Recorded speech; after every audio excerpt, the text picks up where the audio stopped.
to the next President of the United States, Joseph R. Biden.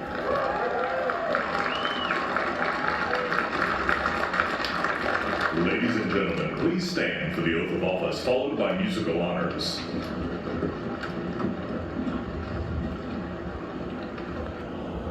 Oh, hello.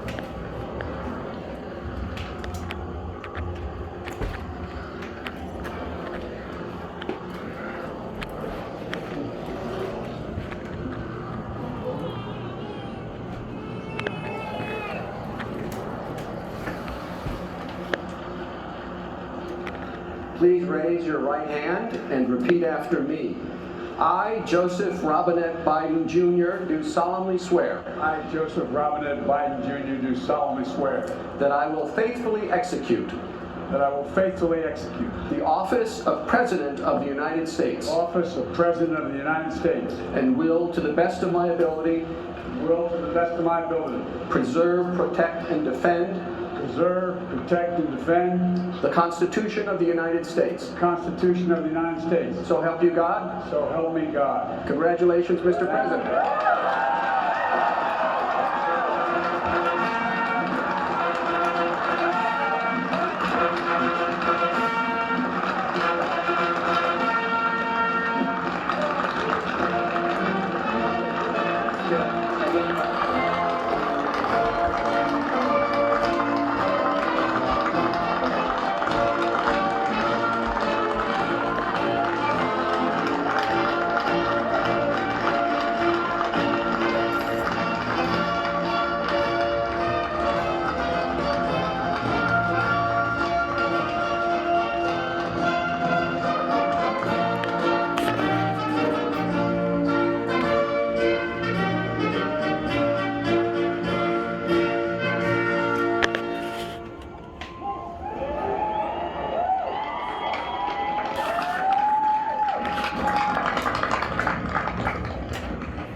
Ladies and gentlemen, please be seated.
To officially introduce the 46th President of the United States, Joseph R. Biden Jr.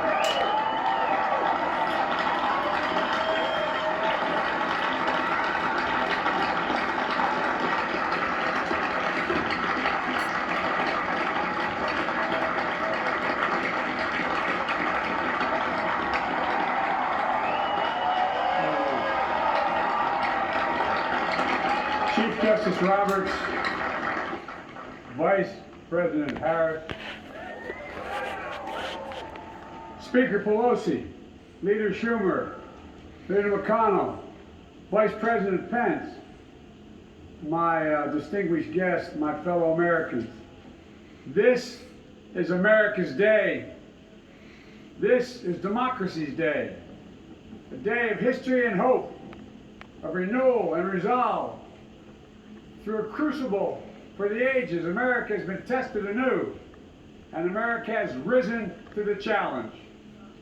Today, we celebrate the triumph not of a candidate, but of a cause, the cause of democracy.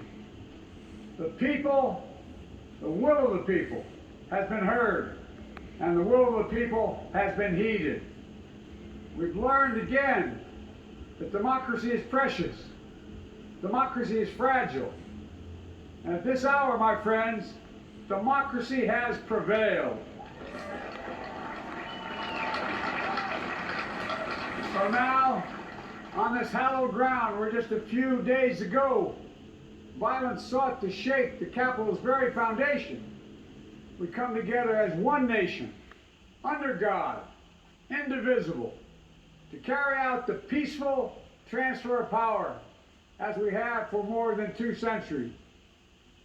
As we look ahead in our uniquely American way, restless, bold, optimistic, and set our sights on the nation we know we can be and we must be.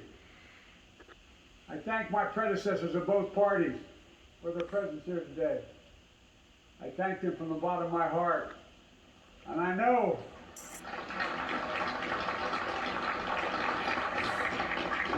the resilience of our Constitution and the strength of our nation, as does President Carter, who I spoke with last night, who cannot be with us today, but whom we salute for his lifetime in service.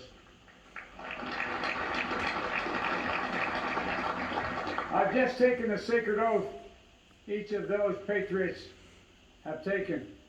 The oath first sworn by George Washington. But the American story depends not on any one of us, not on some of us, but on all of us, on we the people who seek a more perfect union. This is a great nation. We are good people.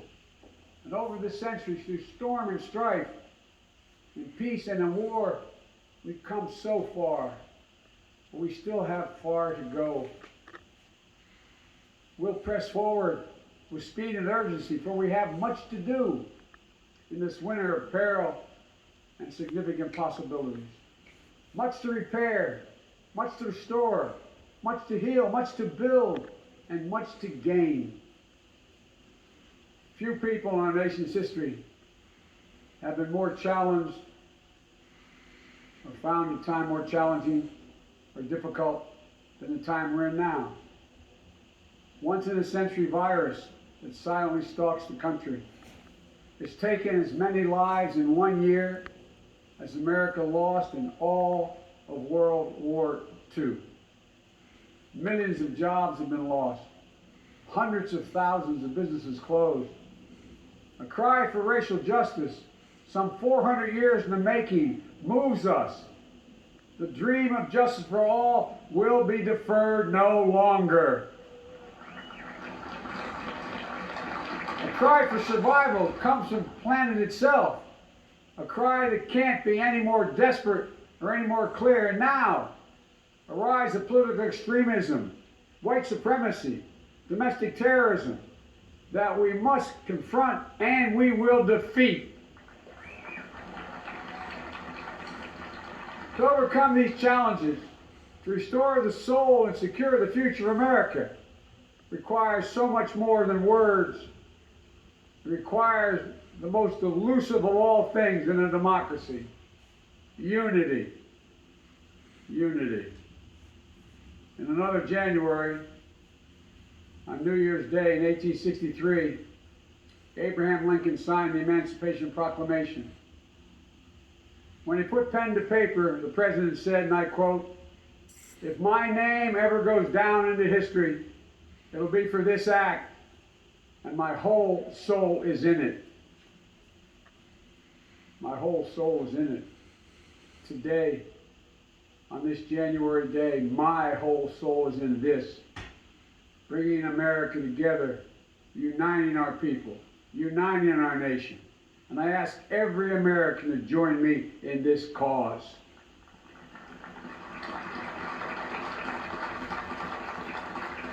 Uniting to fight the foes we face: anger, resentment and hatred, extremism, lawlessness, violence, disease, joblessness, and hopelessness. With unity, we can do great things, important things. We can right wrongs. We can put people to work in good jobs. We can teach our children in safe schools. We can overcome the deadly virus. We can reward work and rebuild the middle class and make healthcare secure for all. We can deliver racial justice, and we can make America once again the leading force for good in the world. I know speaking of unity can sound to some like a foolish fantasy these days. I know the forces that divide us are deep and they are real. But I also know they are not new. Our history has been a constant struggle between the American ideal that we're all created equal and the harsh, ugly reality that racism, nativism, fear, demonization have long torn us apart. The battle is perennial, and victory is never assured. Through Civil War, the Great Depression, World War, 9/11, through struggle, sacrifice, and setbacks, our better angels have always prevailed. In each of these moments, enough of us have come together to carry all of us forward. And we can do that now. History, faith, and reason show the way of unity. We can see each other not as adversaries, but as neighbors. We can treat each other with dignity and respect. We can join forces, stop the shouting, and lower the temperature. For without unity, there is no peace, only bitterness and fury. No progress, only exhausting outrage. No nation, only a state of chaos. This is our historic moment of crisis and challenge. And unity is the path forward. And we must meet this moment as the United States of America. If we do that, I guarantee you we will not fail. We have never, ever, ever, ever failed in America. We've acted together. And so today, at this time, in this place, let's start afresh. All of us. Let's begin to listen to one another again. Hear one another. See one another. Show respect to one another. Politics doesn't have to be a raging fire, destroying everything in its path. Every disagreement doesn't have to be a cause for total war. And we must reject the culture in which facts themselves are manipulated and even manufactured.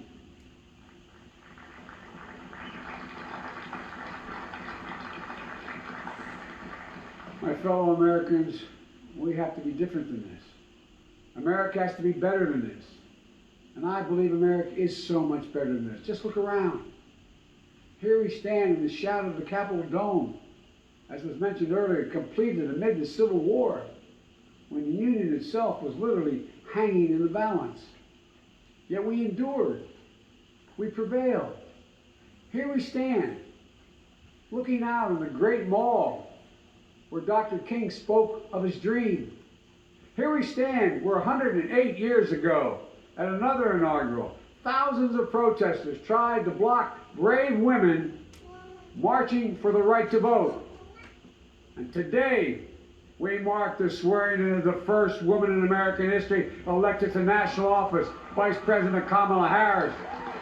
Don't tell me things can't change. Here we stand, across the Potomac from Arlington Cemetery, where heroes who gave the last full measure of devotion rest in eternal peace. And here we stand, just days after a riotous mob thought they could use violence to silence the will of the people, to stop the work of our democracy, to drive us from this sacred ground. It did not happen. It will never happen. Not today, not tomorrow, not ever. Not ever.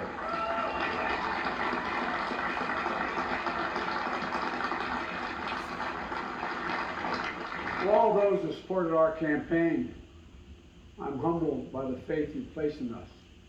To all those who did not support us, let me say this. Hear me out as we move forward. Take a measure of me and my heart. If you still disagree, so be it. That's democracy. That's America. The right to dissent peaceably within the guardrails of our republic is perhaps this nation's greatest strength. Yet hear me clearly. Disagreement must not lead to disunion. And I pledge this to you. I will be a president for all Americans. All Americans. And I promise you, I will fight as hard for those who did not support me as for those who did.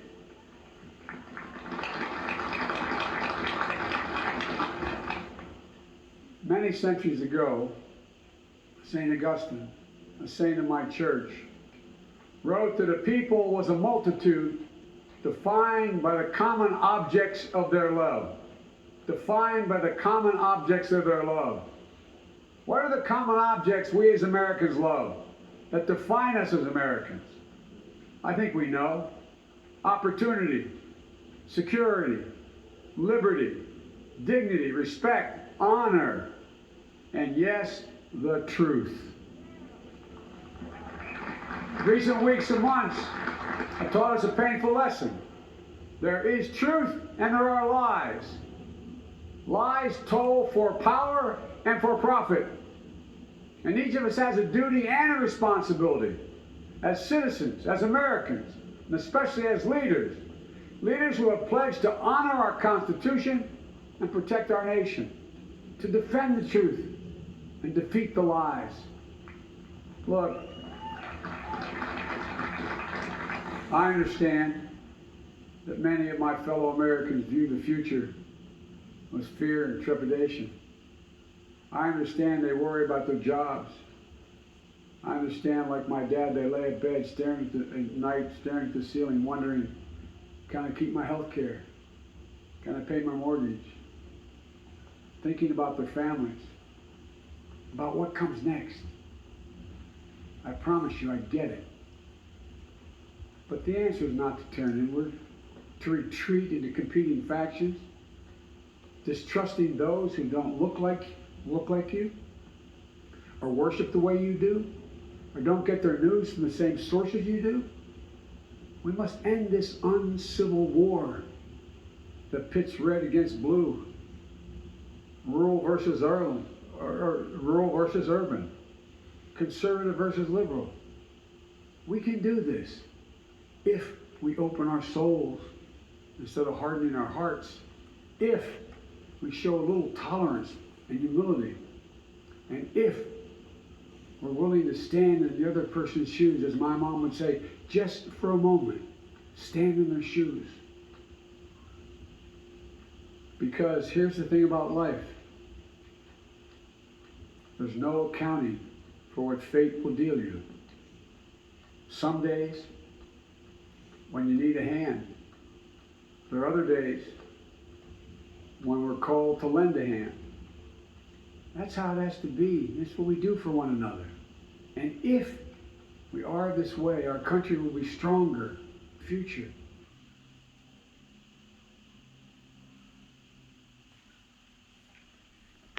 We're going to need each other. We need all our strength to persevere through this dark winter. We're entering what may be the toughest and deadliest period of the virus. We must set aside politics and finally face this pandemic as one nation. One nation. And I promise you this, as the Bible says, weeping may endure for a night, but joy cometh in the morning. We will get through this together. Together. Look, folks, all my colleagues I serve with in the House and the Senate up here, we all understand the world is watching all of us today. So here's my message to those beyond our borders. America has been tested, and we've come out stronger for it. We will repair our alliances and engage with the world once again. not to meet yesterday's challenges, but today's and tomorrow's challenges. And will lead not merely by the example of our power, but by the power of our example.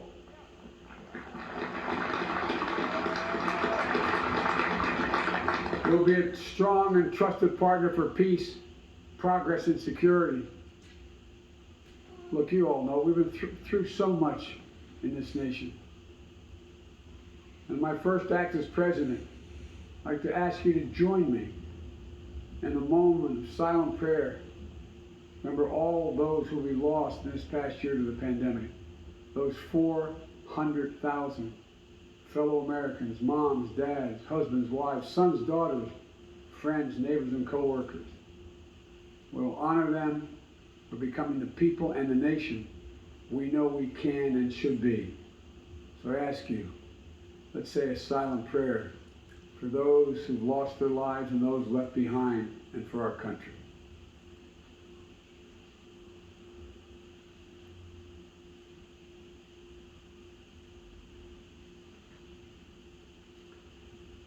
Amen. Folks, this is a time of testing. We face an attack on our democracy and on truth, a raging virus, growing inequity, the sting of systemic racism, a climate in crisis, America's role in the world. Any one of these would be enough to challenge us in profound ways. But the fact is, we face them all at once, presenting this nation with one of the gravest responsibilities we've had. Now we're going to be tested. Are we going to step up? All of us? It's time for boldness, for there's so much to do. And this is certain.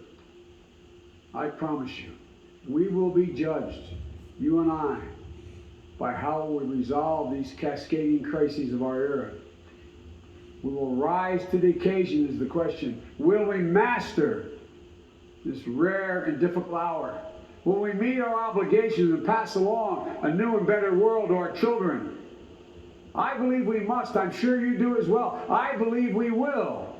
And when we do, we'll write the next great chapter in the history of the United States of America, the American story. A story that might sound something like a song that means a lot to me. It's called American Anthem. There's one verse that stands out, at least for me, and it goes like this. The work and prayers of century have brought us to this day. What shall be our legacy? What will our children say? Let me know in my heart when my days are through. America, America, I gave my best to you. Let's us add our own work and prayers to the unfolding story of our great nation. If we do this, then when our days are through, our children and our children's children will say of us, they gave their best, they did their duty, they healed a broken land. My fellow Americans, I close the day where I began, with the sacred oath. Before God and all of you, I give you my word. I will always level with you. I will defend the Constitution. I'll defend our democracy. I'll defend America. And I'll give all of you, keep everything I do in your service, thinking not of power, but of possibilities, not of personal interest, but the public good. And together, we shall write an American story of hope, not fear, of unity, not division, of light, not darkness, a story of decency and dignity, love and healing, greatness and goodness. May this be the story that guides us, the story that inspires us, and the story that tells ages yet to come that we answered the call of history. We met the moment. Democracy and hope, truth and justice did not die on our watch but thrived. That America secured liberty at home and stood once again as a beacon to the world. That is what we owe our forebears. one another, and generation to follow. So, with purpose and resolve, we turn to those tasks of our time, sustained by faith, driven by conviction, and devoted to one another and the country we love with all our hearts. May God bless America, and may God protect our troops. Thank you, America.